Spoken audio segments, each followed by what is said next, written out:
Kayo po ba mga bossing ko ilubog sa mga pagkakautang? Meron po ako i-share po sa inyo po mga bossing. Subukan nyo po ito. Basta parang kapag ikay kinabog at parang teka muna, magawa muna ito. Asya ilumarga na po kayo. Pero kung walang dating sa inyo, huwag nyo na lang po itong papansinin mga bossing.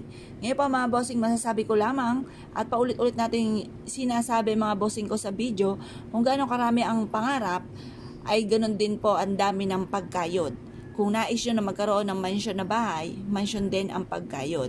Baka naman po mga bossing, mansyon ang gusto pero ang pagkayod ay gakubo lamang. Or kaya po ay talagang konting kembot lamang ay pagod na. At tapos ay paladaing pa, naku, wag ka nang umasa.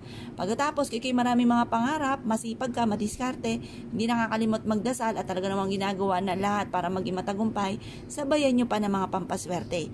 Ano tuloy-tuloy ang pasok ng swerte para mas maging masagana ang pamumuhay. Ito pa mga bossing ko ay bigas. Ang bigas ay sa pulay ginagamit kahit na mga kanununuan pa po natin pagdating sa usapin ng mga pampaswerte. Tuwing bagong taon, ang bigas ay hindi nawawala sa inyong hapagkainan.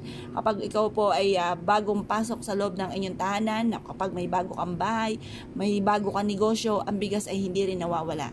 Kapag ikinakasal, kailangan ito'y paghahaluin sa bulaklak ng sampagita at ito po mga bossing ko or kaya po bulaklak ng rosas para mas maging masagana ang pamumuhay. Sa Paul, pagdating sa usapin ng kasaganahan ng kaswertehan, ang bigas ay hindi nawawala. Ngayon po mga bossing, gamitin po natin ang bigas na pampaswerte. Marami kayong pwedeng paglagyan ito. Unang-una, pwede ka magsabit ng bigas sa inyo pong pintuan. Dahil sa pintuan ay lagi po tayong naglalabas-masok. Pinakikinabangan natin bawat oras, bawat minuto ang pintuan.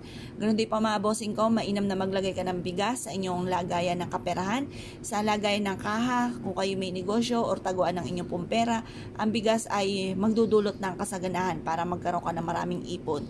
Upang kayo po ay laging masagana ang pamumuhay, ang bigas ay huwag mawawala sa inyong hapagkainan. Ngayon pa mga bossing, ito po isa sa mga subok na napakaswerte. Magsiksik ka rin ng ganito, 3 butil or 5 na butil sa inyo pong pitaka or sa inyo pong bag at magdudulot ito ng kasaganahan.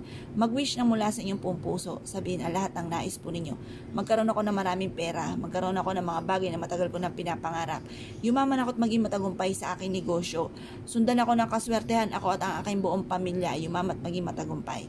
Mag-wish na kayo ng todo-todo. Walang masama po dyan. Walang maniningil sa inyo. Pagtapos nyo pong mag-wish, libre po ang mangarap mga bossing.